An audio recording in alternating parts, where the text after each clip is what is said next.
DCB മീഡിയയുടെ പുതിയൊരു വീഡിയോയിലേക്ക് സ്വാഗതം. ഇന്ന് ഡിസംബർ 15 തിങ്കൾ. ഇന്നും തുടർന്നു വരുന്ന ദിവസങ്ങളിലും നിങ്ങൾ അറിഞ്ഞിരിക്കേണ്ട പ്രധാനപ്പെട്ട വാർത്താ അപ്ഡേറ്റുകളാണ് ഷെയർ ചെയ്യുന്നത്.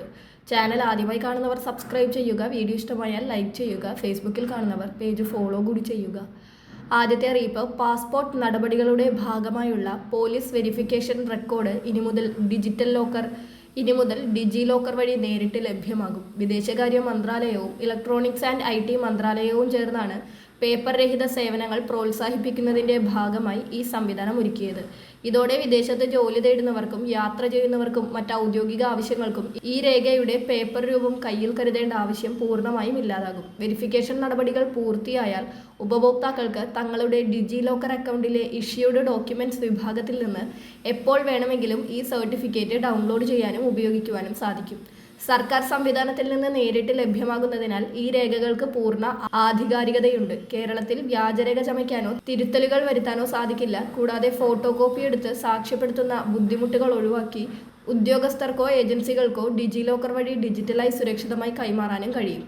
ഡിജിറ്റൽ ഇന്ത്യ പദ്ധതിയുടെ ഭാഗമായുള്ള ഈ ക്ലൗഡ് സ്റ്റോറേജ് സംവിധാനം സുപ്രധാന രേഖകൾ ഡിജിറ്റലായി സൂക്ഷിക്കാൻ പൗരന്മാരെ സഹായിക്കും. അടുത്ത അറിയിപ്പ്, സംസ്ഥാനത്തെ സ്വർണ്ണവിലയിൽ ഇന്നും വൻ വർധനവ് രേഖപ്പെടുത്തിയിരിക്കുകയാണ്. ഇതോടെ മാസത്തിലെ ഏറ്റവും ഉയർന്ന നിരക്കിലേക്കാണ് സ്വർണ്ണവില എത്തി നിൽക്കുന്നത്. സമീപ ദിവസങ്ങളിൽ വിലയിൽ വർധനവാണ് ഉണ്ടായിക്കൊണ്ടിരിക്കുന്നത്. ഇനിയും വിലവർധനവ് ഉണ്ടാകുമെന്ന് തന്നെയാണ് വിദഗ്ധരുടെ വിലയിരുത്തൽ.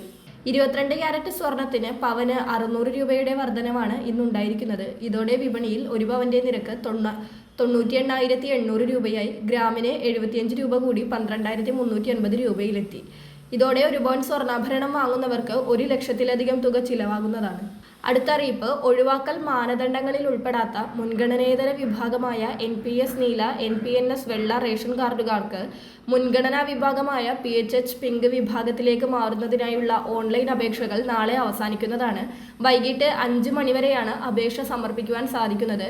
അതിനാൽ അർഹതയുള്ള നീലവെള്ള കാർഡുകാർ നാളെ 5 മണിക്ക് മുൻപായി തന്നെ അക്ഷയ കേന്ദ്രം വഴിയോ സിറ്റിസൺ ലോഗിൻ പോർട്ടൽ വഴിയോ അപേക്ഷ വയ്ക്കുവാൻ ശ്രദ്ധിക്കുക. അടുത്ത അറിയിപ്പ്, ഡിസംബർ മാസം മുതൽ PM കിസാന്റെ 22ാമത് ഗഡുവിന്റെ വിതരണ കാലാവധി ആരംഭിച്ചിരിക്കുകയാണ്. ഈയൊരു സാഹചര്യത്തിലാണ് അർഹരായ കൂടുതൽ പേരെ കിസാൻ നിധിയിൽ ഉൾപ്പെടുത്തുവാനും ആനുകൂല്യം വാങ്ങിക്കൊണ്ടിരിക്കുന്ന ചില വിഭാഗക്കാരെ ഒഴിവാക്കാനുള്ള നടപടി. ഈയൊരു സാഹചര്യത്തിൽ സ്വന്തമായി ഭൂമിയുള്ള കർഷകർക്ക് ഇപ്പോൾ PM കിസാൻ സമ്മാൻ നിധിയിലേക്ക് പുതിയ അപേക്ഷ വയ്ക്കുവാൻ സാധിക്കുന്നതാണ്. പുതിയ രജിസ്ട്രേഷൻ എന്ന് പറയുമ്പോൾ ഈയടുത്ത് പുതുതായി ഭൂമി വാങ്ങി കൃഷി ചെയ്യുന്ന കർഷകർക്ക് പേര് രജിസ്റ്റർ ചെയ്യുവാൻ സാധിക്കില്ല. കിസാൻ സമ്മാൻ നിധി ആരംഭിച്ച സമയത്ത് അന്ന് കൃഷിഭൂമി ഉണ്ടായിരുന്ന നിരവധി കർഷകർ പദ്ധതിയിൽ അപേക്ഷ വെച്ചിരുന്നില്ല.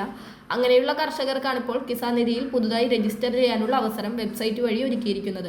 അതായത് 2018 വരെ സ്വന്തമായി ഭൂമി ഉണ്ടായിരുന്ന കർഷകർക്ക് ഇപ്പോഴും ആ ഭൂമി കൈവശമുണ്ടെങ്കിൽ കിസാൻ നിധിയിൽ അപേക്ഷ വയ്ക്കുവാൻ സാധിക്കും.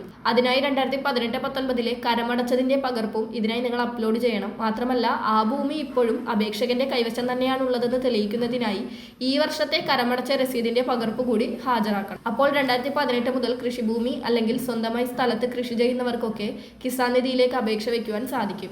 അടുത്ത അറിയിപ്പ്, സംസ്ഥാനത്ത് ഡിസംബർ മാസത്തെ ക്ഷേമ പെൻഷനായ 2000 രൂപയുടെ വിതരണം ഇന്നു മുതൽ ആരംഭിക്കുമെന്നാണ് ധനമന്ത്രി അറിയിച്ചിരിക്കുന്നത്. തദ്ദേശ തിരഞ്ഞെടുപ്പും ക്രിസ്മസ് ന്യൂ ഇയറും ഒക്കെ പ്രമാണിച്ചാണ് നേരത്തെ പെൻഷൻ വിതരണം പ്രഖ്യാപിച്ചത്. ഇന്നു മുതൽ വിതരണം ആരംഭിക്കുമെന്നാണ് അറിയിപ്പുകൾ എത്തിയെങ്കിലും കഴിഞ്ഞ മാസങ്ങളിലും തീയതി പ്രഖ്യാപിച്ച് 1-2 ദിവസങ്ങൾക്ക് ശേഷമാണ് തുക വിതരണം ആരംഭിച്ചത്. അതിനാൽ ഇന്ന് തന്നെ വിതരണം നടക്കണമെന്ന കാര്യത്തിൽ ഉറപ്പൊന്നുമില്ല. എന്നിരുന്നാലും ഇന്ന് വിതരണം ആരംഭിച്ചാൽ ആ തുക അക്കൗണ്ടിലെത്തുന്നവർ അക്കാര്യം ഒന്ന് കമന്റായി രേഖപ്പെടുത്തുക. വളരെ പ്രധാനപ്പെട്ട ഈ വാർത്താ അപ്ഡേറ്റുകൾ മറ്റുള്ളവർക്ക് കൂടി ഷെയർ ചെയ്യുക.